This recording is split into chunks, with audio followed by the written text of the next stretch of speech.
Hello, good morning, guys. My name is Inner Beauty. For those of you who don't know me, I am sharing my personal story through this mask, behind this mask.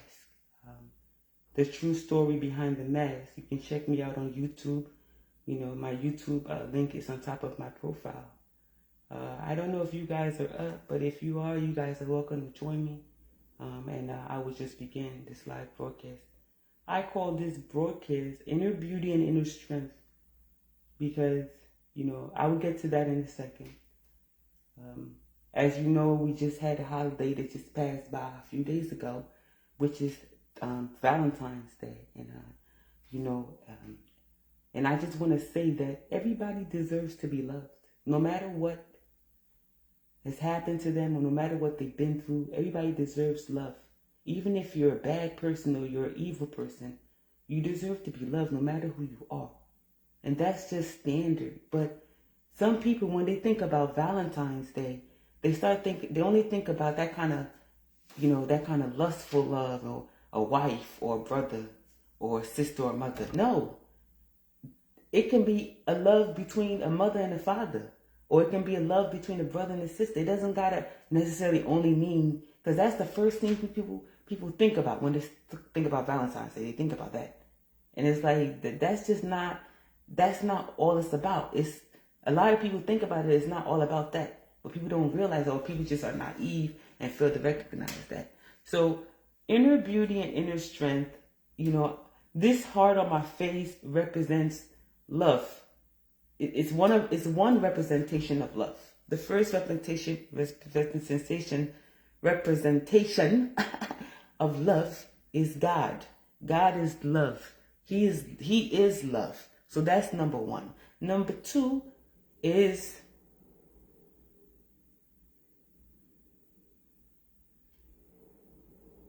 agape. Agape is the love that God created that says we should love each other as one. That's the agape love. And then you have, the lustful love and all these other loves that you have, which are not really love, but they just put love at the end of it to make it sound more emphatic or empathetic, emphatic, like more, make it sound more, to kind of like, to make it stand out more, to make it more, to upgrade the status of it, to make it seem or sound upgraded, but it's not really true love. The true love that exists is God love and the agape love. That's what true love is. But a lot of times people don't follow that. So this heart, as you can see, is shaped the right way, the way a heart is supposed to be shaped. But I've gotten my heart broken into 4 pieces, and I'm going to tell you about how. Because when somebody gets their heart shattered, it's different from when they get it broken. When somebody gets their heart broken, that takes time. People can heal from it. People may take a longer time than others to heal. It's not really affecting their lifestyle too much. It's not really impacting their way they live their lives. They're still able to go out. They're still able to live life normally. They're still able to go out there and pretend as if nothing's going on. And you can't even tell nothing's going on with them because the way they smile or the way they act, you can never in a million years think they're going through something. And those are the main ones that are going through something. Those are the main people going through things because they just pretend, they just play it off like nothing's wrong, but something is really wrong, but they just have to pretend to be happy. They got to pretend to be okay just to keep on going. And that's how it is. That's how people feel. So I got my heart shattered into 4 pieces. The first piece was of the heart that got shattered was from my family. That's the first piece of my heart that got shattered. The second piece of my heart that got shattered was my past relationships. The people that I was dating before, those people. The third part of the heart that got broken, it got broken by friends. People that said they were my friends, that they cared for me. They were my best friends forever. They were my good friends and, all these things. That's the third part of my heart that got broken. And the fourth part of my heart that got broken was my kids. That's what really broke my heart, my kids. And I'll get to that story in another live broadcast. but not today. That one is going to be a separate live broadcast on its own, because that one is like really, really emotional to me, and I really need to dedicate one live broadcast just for that. But I got my heart broken into 4 pieces, and it's like my heart didn't just get broken in one night or overnight. It was since I was born, because I was never wanted. It was like they just had to tolerate me because I was existing. I was there. They didn't want to get rid of me. They just had to just tolerate me because I was there. Not that they really wanted me there. And that's just how it was. And I knew that. But I just kept going with them. I just kept doing it because, it's like she's looking out for me. Yeah, she's not really living life the way she's supposed to be living it. But at least she makes sure I have food on the table. She makes sure that I have food. She makes sure I have things that I need in the house. She takes care of me financially. Yes, she did. I'm not going to lie. She did that. Once I got kicked out of the house and I was started doing things on my own, that's when I started, that's when I started really being more independent. And I've been independent since I was little, since I was like real young. I started my independence, like I started working early and stuff. I had to get a worker's permit before I could get a job. Because I was like, since I was little, I just wanted to be, working. Once I saw my mother working and making money and all that stuff just enticed me. And I was like, I want to be doing something like that too.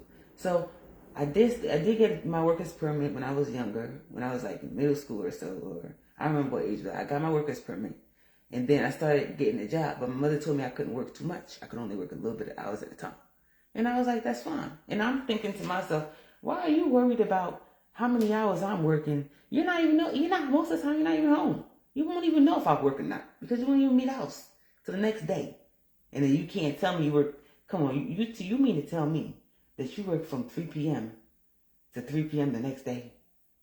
Nah, man, you can't do that. That's against the law. You can only work 16 hours a day. If you work more than you can't work more than 16 hours a day. If you work more than 16 hours a day, that's against the law. Whatever the place that you're working for, they can get in trouble for that with the government or with the state or whatever. They can get a fine or citation or something. So that's not even allowed. So what she does is she'll go have some little fun escapades, and she's gonna try to come home and leave food, and then she's gonna try to go back to her escapades, and then she's gonna come back the following day, 24 hours later, and say that she got stuck at work, she finished late, and all this stuff. I already know what's going on. I already know. It's the same thing every time somebody else knew. And it's sad because with my own family, I'm talking about my mother, God bless her, I don't have nothing against her. I'm telling you, that woman, I respect her so much. No matter what, I still respect her regardless of anything. Even though somebody doesn't love you or somebody doesn't show you love, doesn't mean that doesn't mean that you still don't give them the respect that they deserve. Because respect is not individualized. Respect is generalized. You're supposed to give respect and show respect to everybody, no matter if they like you or they don't, or if you like them or they don't. It's just a common thing. But people, they're just so childish. They're just so child-minded. They're just so, immature about the whole situation. Oh, no, she's not my friend. Oh, she's not my friend. So I'm not going to say good morning to her. I'm not going to say good night. Or, you know what? If I see her struggling to open the door when she has 10,000 bags in front of her, I'm not going to help her open the door. I'm just going to let her struggle. No, that's being childish and immature. You got to be respectful to everybody, no matter what. Even if you hate their guts. Yeah, I respect her because she did take care of me. I respect her for that. She got out of her bed and went to a job and made money and brought money home and took care of her responsibilities. I'm proud of her. That is like awesome. But, it's like, I can't really blame her too much because her foundation too wasn't so great either.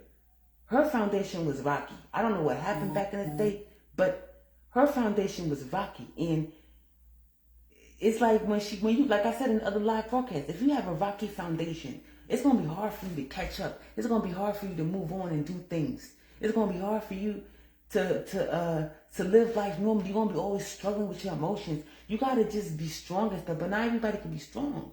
That's why I call this live broadcast inner beauty and inner strength, because I believe that I have inner strength within me. Because for me to have gone through all of that stuff and still be here talking to you, I done had a gun. I had a gun in my head, in the back of my head. I was almost dying. I thought I was going to die. I'll tell y'all that story in another live broadcast. I had my car, my social, all my documents that was threatened to be taken away from me. And if you guys don't know that story, you can check my YouTube channel for that story. It's the title is I Didn't Want to Do That.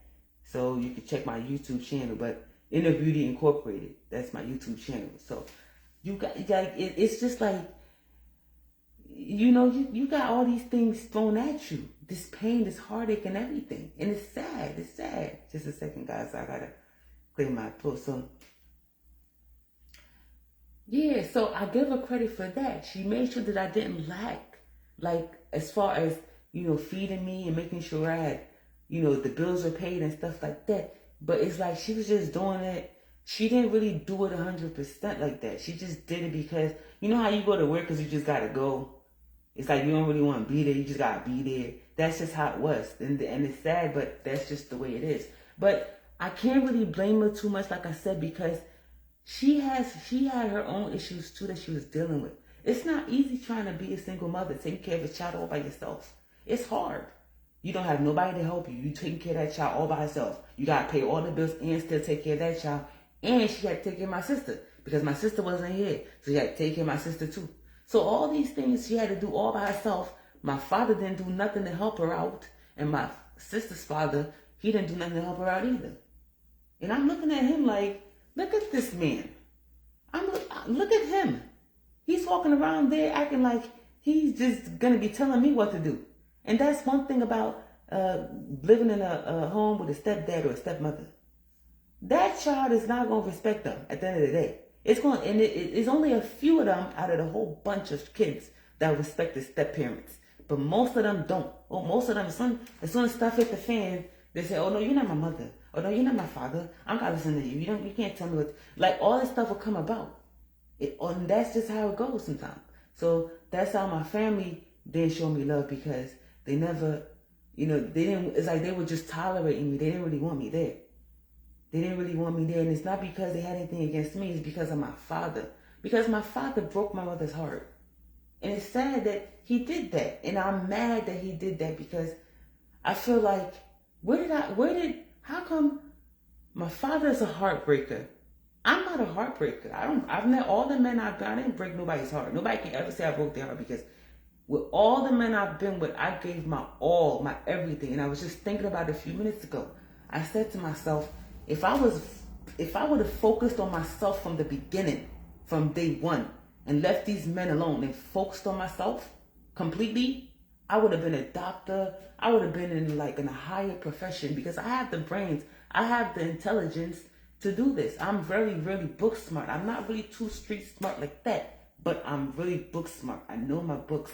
I know my subjects, and I know my stuff when it comes to that. So, but all my life, I've been putting them before myself. Trying to love them, trying to be all in for them. The whole time I'm doing this. And it's like, I'm doing all of this, and I'm doing this for no reason, because at the end of the day, it ends up, they end up acting funny, or they end up getting comfortable with the whole situation, and they just don't want to try so hard no more. They just feel like they got you locked down, that no matter what they do, you're not going to go nowhere. And yeah, there's some women that are like that. They're really strong. They're not going to go nowhere no matter what. But no matter what that man does, they're going to stay by their man. And some women, after a while, they're just not going to be able to take it anymore, because it's just like, how much pain and heartache can you take? Because it's not only from your family, from your relationship, that you can get pain and heartache from. In the same scenario as mine, I got heartache from my family. Not only from relationships, from my family members too. They broke my heart in so many different ways. It's different people that did it. It's not only one person. It's multiple people that did it. Same thing with relationships. Most people did it too. They broke my heart. And then my kids, they didn't break my heart, but what was done to them was heartbreaking to me. So it did break my heart indirectly, because my heart got broken as a result of what happened to my daughter. And I'll get to that story in a little while. Matter of fact, I could tell you guys that story right now. I could tell you about my daughter, but the other ones I'll tell you about another time. So this is how it happened. I was working and my phone was almost dying. I had like 10% battery life on my phone. So I said, let me put my phone on the charger while I go do my job, go do my work. And once I finish doing some of my paperwork, then I go check my phone.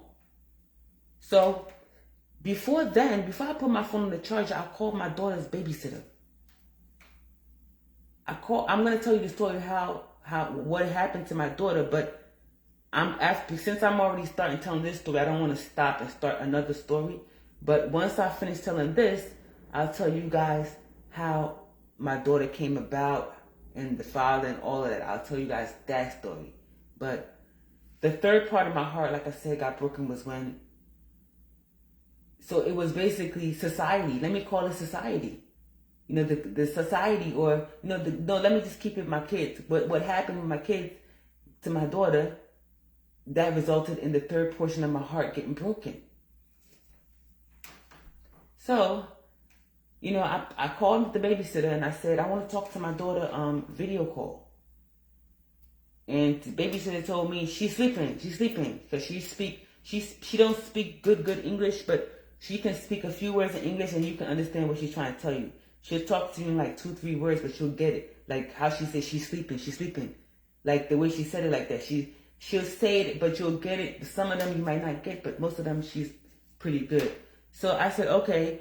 I told her when she wakes up, call me. I'm going to put my phone on the charger, but I'll come and check it in a little while. She said, okay. So, you know, I went doing my work. I was busy and all of that stuff, and I got real busy and preoccupied. I didn't even take no break. I didn't even take nothing. I didn't take nothing to eat, nothing to drink. I was just nothing. So I went back 2 hours later to check my phone, and I saw 40 missed calls on my phone. Some of them were from the police department. I'm not going to say the city. I'm just going to say police department, whatever city it was. I know what city it was, but I'm not going to say that yet. It was the police department. Some of them were, I don't know, some unknown numbers that I don't know about. It was just all weird and stuff. So I'm looking at the phone like 3 times, like 40. Who called me 40 times? So then I opened my phone. I saw the missed calls. I called the numbers back, but nobody picked up. So I told my supervisor, I said, I got to go. I keep getting calls from the police. I can't reach my daughter's babysitter. I need to see what's going on. I got 40 missed calls from the police department, from the police and some other numbers. I don't know what's going on, but I have to go. So I left my job, went to the babysitter. When I pulled up to the babysitter's apartment complex, I saw all these cop cars out there. And I'm looking like, what is going on? All these cop cars with flashing lights. So then I parked my car, and I get out of the car, and I walk up, and and he's telling me, this is being seen as being taken down for investigation. Do you have somebody that you're here to pick up, or do you want to speak to somebody? And I told him what happened. Like, I'm looking for my daughter. He said, where's your daughter? And I said, she's on the 8th floor. And he said, okay, I'm going to need you. And what's your name and stuff like that. And I told him all that information. And he asked me for my ID and stuff. And I gave him that. So then I went upstairs. He said, I got to go upstairs because the elevators are locked down. And the people can only go up and down the stairs. And they have to be escorted by a police officer. So basically, anybody that comes in and out of that building, every time they come in until they finish doing their whatever investigation that they were doing, everybody got to go take the stairs. They can't take the elevators. And it's sad because what if somebody's hungry and they got to feed their kids and they got to buy groceries? How do you expect, and in the same police officer that you saying somebody's supposed to chauffeur or follow up and down, and he's not going to help pick up no grocery bags, and you know that. He's not going to do that. So how do you expect somebody to be going through all of that because you're trying to find the answer to us? You're not going to find the answer tonight. So you're not going to solve the crime tonight. You're not going to solve the puzzle. Investigations take at least a couple of days or sometimes even weeks, months, sometimes even never solved. Like cold cases, they never get solved. So you being there, taping it off, making us go through all of this inconvenience. If I'm carrying groceries, I got to take the groceries up and down the stairs. And what if I live on the 10th floor? So I got to carry groceries all the way 10 flights of stairs to go up to the 10th floor and come back 10 flights of stairs down, carry another set. Are you crazy? Because of what? You're not even telling me what's wrong. You're telling me I got to be followed by a cop. I'm not saying anything. So I said, okay. So I told him, take me to my daughter. That's all I was telling him. I said, take me to my daughter. I want to see my kid. My daughter's in this building, and I need to know what's going on with my kid. Nobody's saying anything. Where is my child? So I went up with the police officer. I'm sorry, sometimes I get a little emotional. But I went up with the police officer up the stairs. And then when I went up the stairs, I saw like 5, 6 police officers in front of the babysitter's doors. And I saw the babysitter, they taking the babysitter away in handcuffs. And I'm looking at, I'm taking a triple take like, why am I seeing my daughter's babysitter in handcuffs? What is going on? Nobody said, this cop is busy following me up and down the stairs and he's not saying anything to me. Don't you think I deserve to know what's going on? By now, if you're telling me show me your ID. What's your name? You ask me all these questions and I answer your questions without fighting you, without causing any trouble. So why is it a problem for you to tell me what's happening? Why is it such a big deal for you to tell me what's going on? I'm telling you, I can't find my daughter. I left my job to come and find out, where is my child, officer? Where is my daughter? I'm getting loud because he's getting me mad. He's telling me, calm down, ma'am. Calm down. We need to ask you a few questions. I'm telling you, officer, please. I don't want no problems. Where is my child? Nobody's saying anything. Where is my daughter? You're telling me to calm down. You're telling me you want to ask me some questions. I have to ask you a question. You've been asking questions since I was down the staircase. We walked up 8 flights of stairs together, and you've been asking me questions then. And I know I have the right to remain silent, but you still ask me these questions. I'm trying to be respectful here. I'm trying to do the right thing. But apparently, you're not trying to do the right thing by respecting me enough to tell me what the hell is going on. You're asking me questions, and you're not answering mine. I'm answering your questions, but you're not answering my questions. Is that fair? But you don't care. You just want to solve a crime, thinking you got a suspect because of the color of my skin. I don't know what it was. He's going to ask me, tell me, oh, ma'am, you got to calm down because we're going to have to detain you we're going to have to charge you with disorderly conduct. And I'm looking at him like, disorderly conduct because of what? Because I opened my mouth? I didn't touch you. I didn't put my hands on you. So what kind of disorderly conduct are you trying to talk about?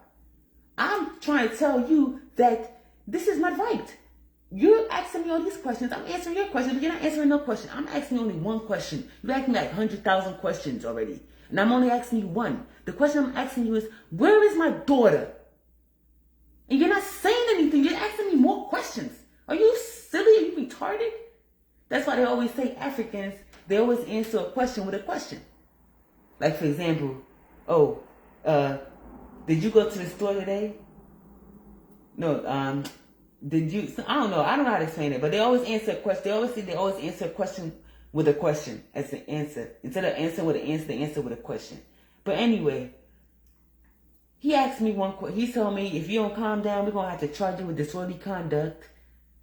You're going to have to spend time in jail. You're going to have to go see a judge. We're going to have to put you in a, you're going to have to do community service. You're going to have to be sent for evaluation and all of that. And I'm like, you know what? I better calm my butt down and just relax. They're going to tell you what's wrong. Just relax. I kept telling myself that.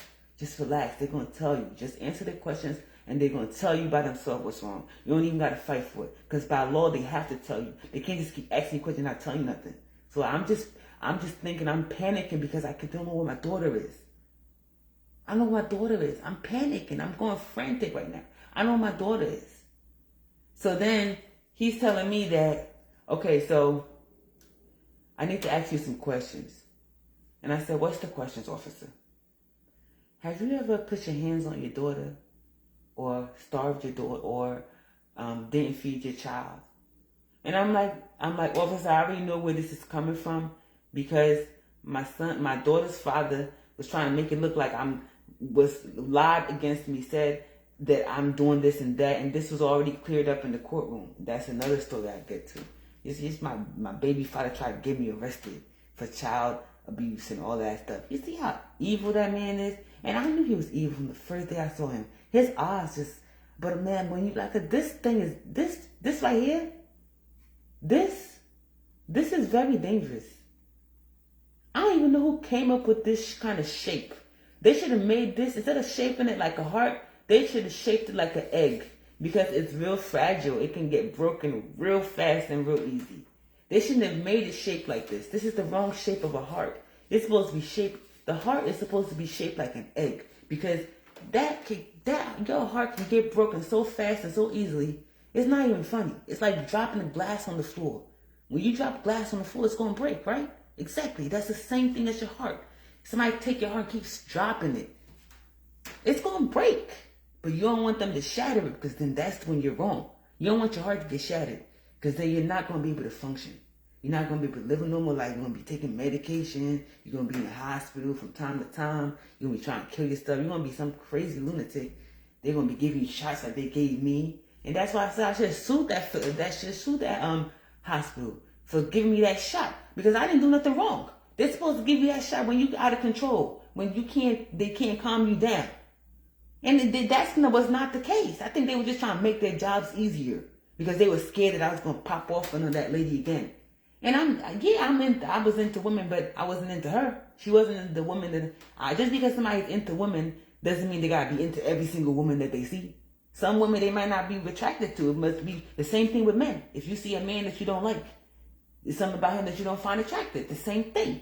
It's not only about men and men finding men attractive and stuff. Women can find women unattractive too. It's the same thing, because we're all mammals. We're all from the same species. Nobody's different. The only thing different about us is our DNA, our personality, and that's because our DNA and personality is different, because two different people came together and made a baby. Somebody can't make a baby all by themselves. It has to join with another person to make a baby. So you got two different personalities, two different DNAs, two different characteristics, blending it. It's like you put two different people in the blender and you blend them up, and that becomes the baby. That's exactly how it is. And depending on what kind of mixture, maybe you might put more of the mother in it, in the blender, or more of the father. It's different for everybody. Some people, they have more of their mother's traits. Some people, they have more of their father's traits. That's why some people say, oh, you're mama's boy, or you're daddy's boy, or him and his dad, they act just alike, or stuff like that. So it's because they have more of that, their father's DNA, or they have more of their father's, I don't know how to explain it, but that's just how it goes. That's just how it goes. And in my situation, both of them, I don't even know which half was half. And I don't even know if there was even, I think both of them just blended already, and then they just put it in one, and that's it. Or maybe probably what happened was, because I don't think I took any characteristic from those two individuals. What kind of characteristic I took from my mother? I can't find one characteristic that I took from that woman. I don't think I can. Oh, no, you know what? No, let me rephrase that.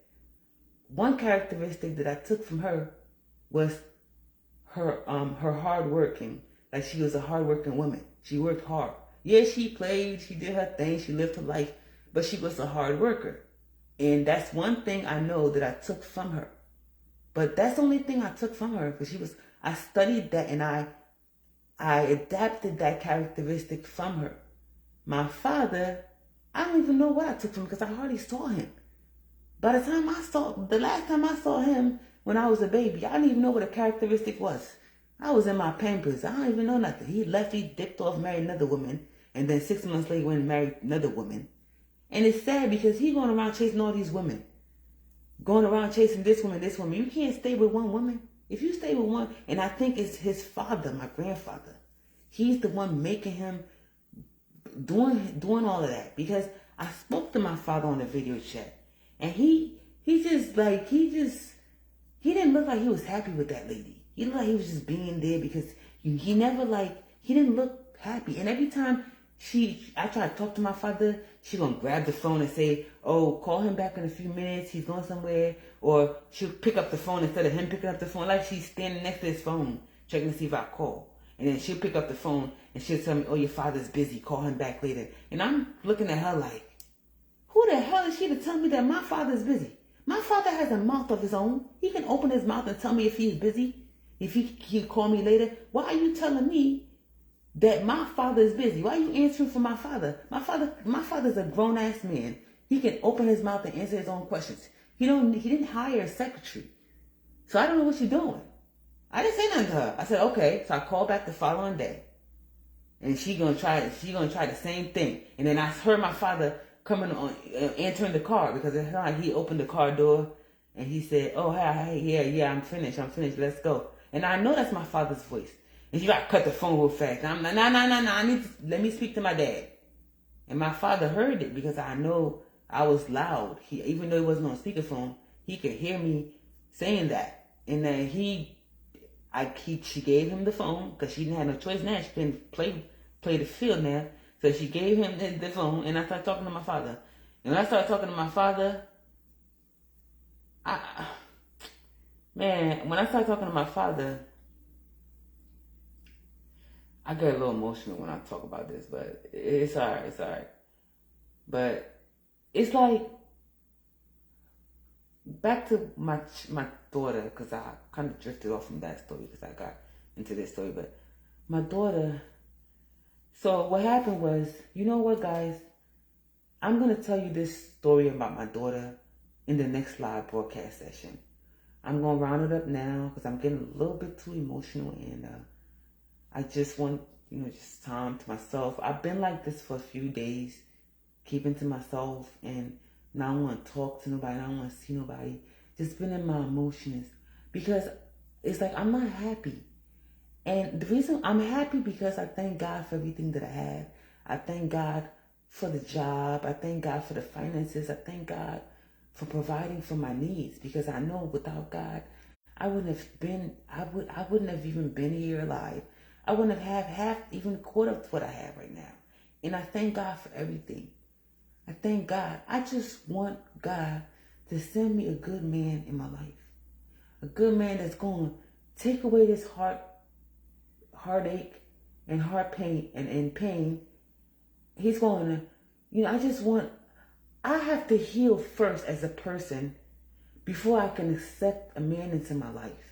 So the first prayer request I want to ask God is, God, heal me as a person, because if I'm not healed completely, I'm not going to be able to have a stable relationship.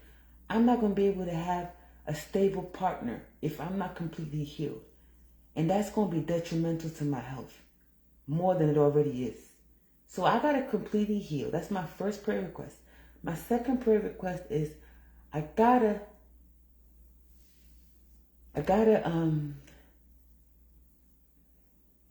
pray. My second prayer request is that God send me a man that's gonna love me and cherish me. Because before I even go and accept another man in my life, I gotta fix my own heart.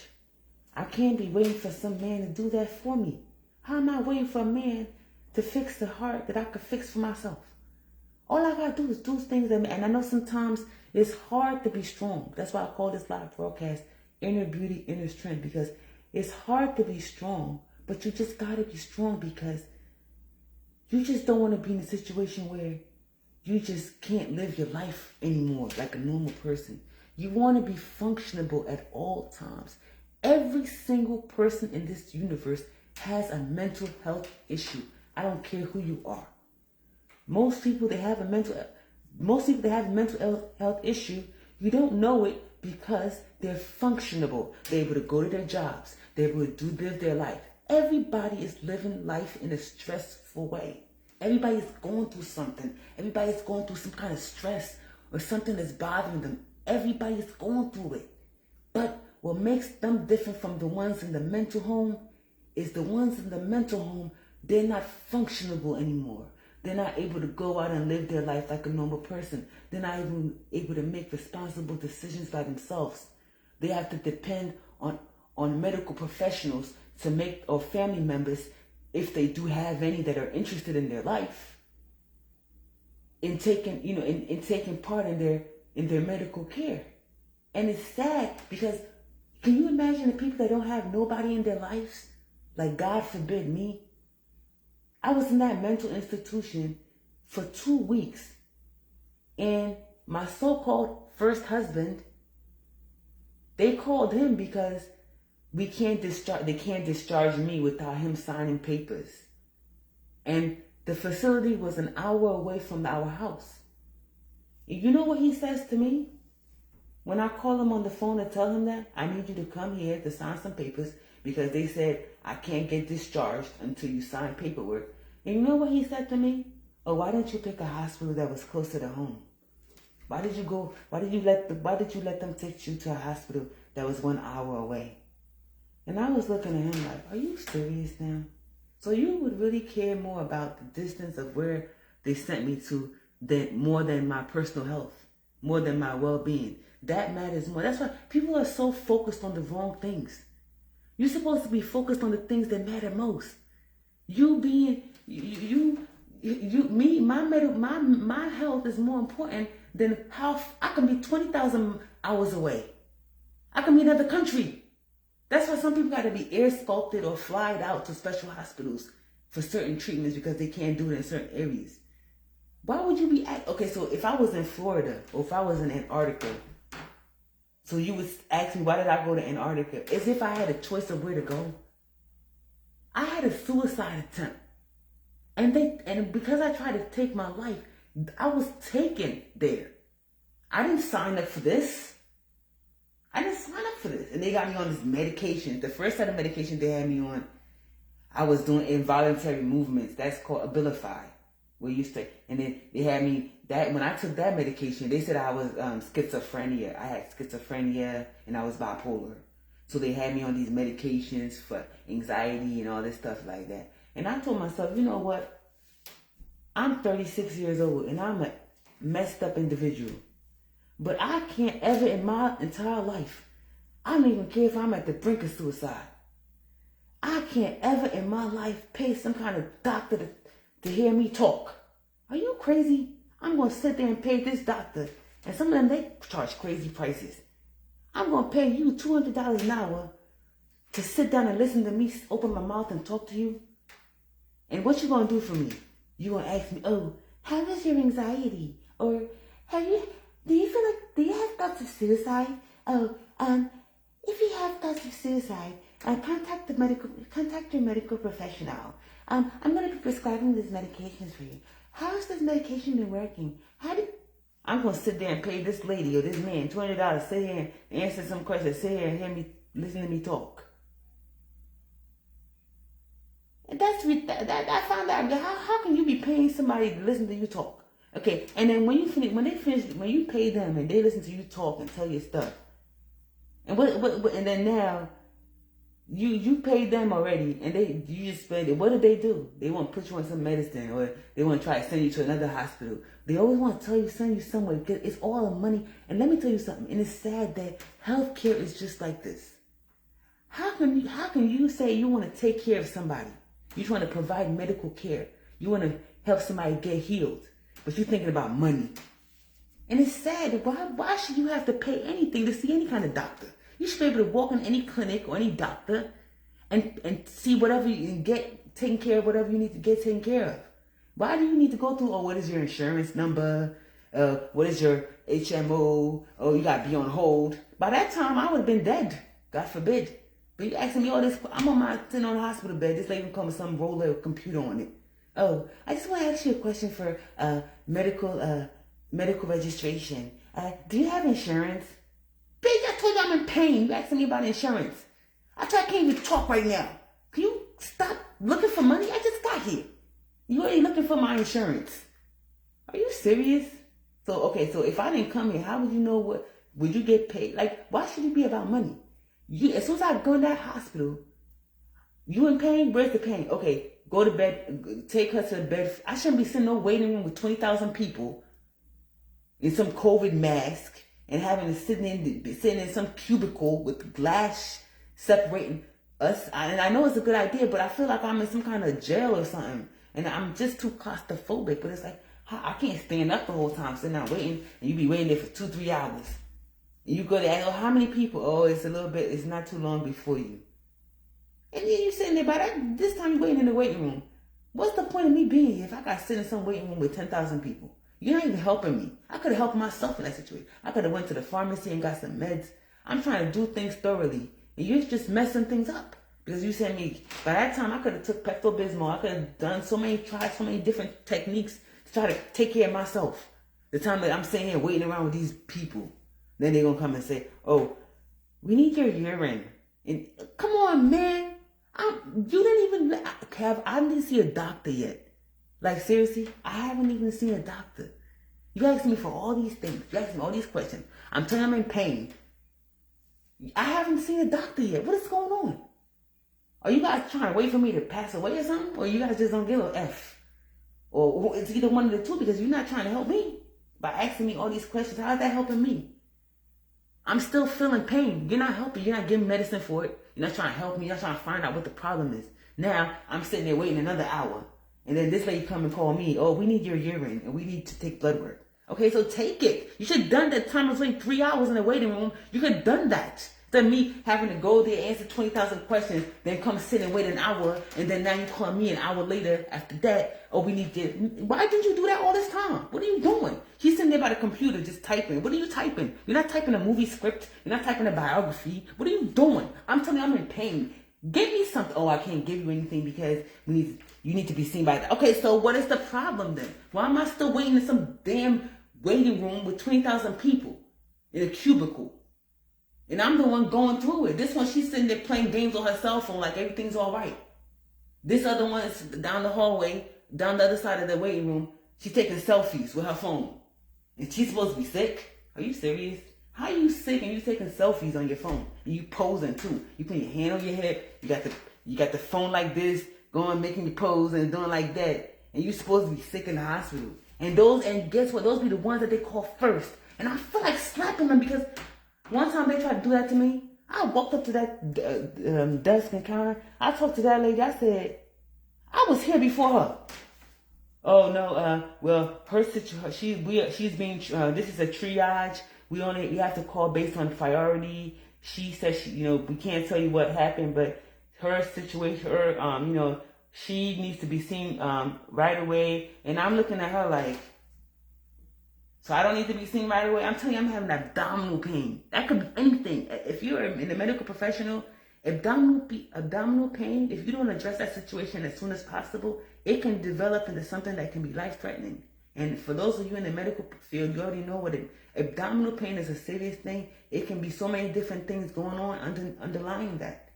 So we don't play with abdominal pain. We don't play with that. But how are you telling me that abdominal pain is not serious? I've been in the medical field almost all my life. You can't tell me that.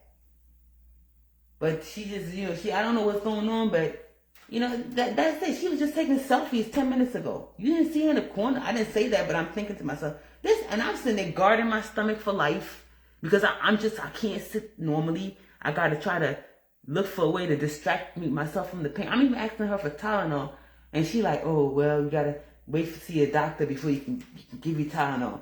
At this point, I could just go get a Tylenol myself.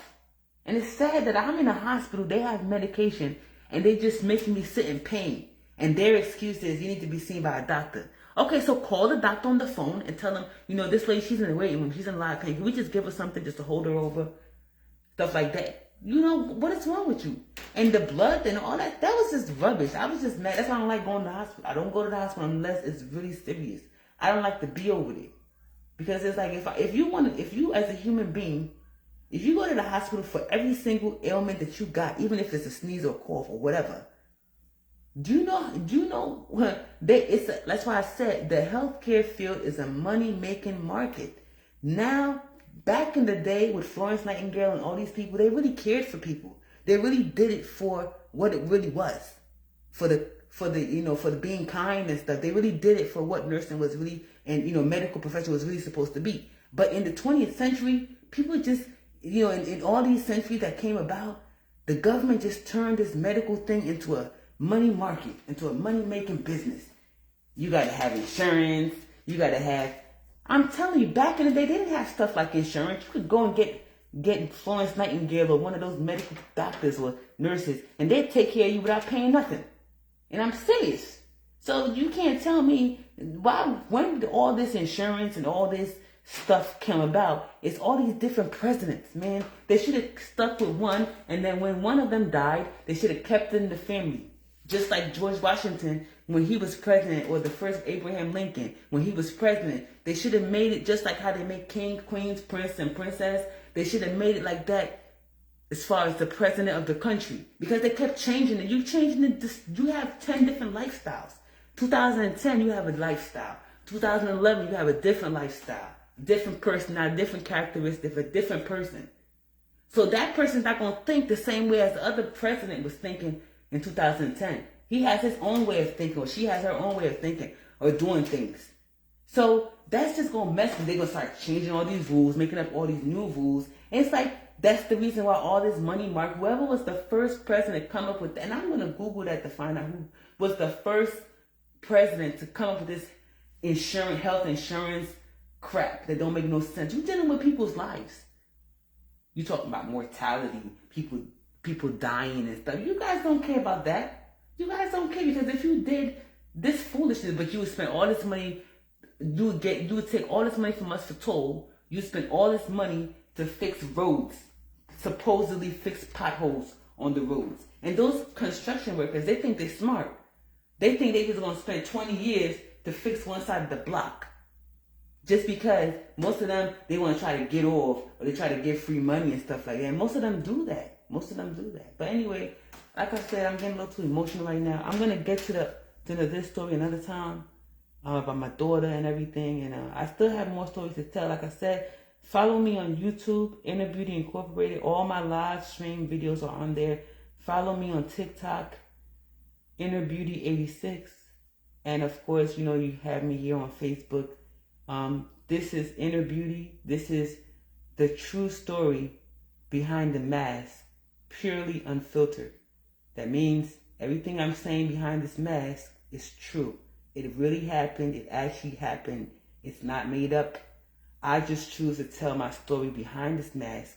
And once I finish telling all my story, letting everything come out of me, I will be revealing my identity. I will be revealing my name, all the specifics in a special live broadcast.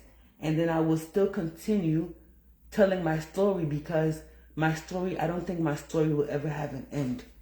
I think my story was just going to keep on going. But I'm going to tell you the story up until the point where I joined you guys live for the first time. And then once I get to that point, then I will reveal myself. And then you guys can ask me whatever you want to ask me. And you guys are free to just inbox and, just check out my live broadcast videos for my other stories that I already talked about on TikTok. And, and then we will catch up. You guys have a good evening. And remember, if nobody else loves you, God loves you. And that's one thing I had to tell myself over and over again. And that's another secret behind my inner beauty and my inner strength. Thank you guys. Have a great day. Have a great Saturday. I'll catch you guys live another time. I don't know when I'm going to be back live. Maybe later on today. I don't know. But it's a pleasure, talking to you guys. And you guys have a nice evening. Inner Beauty.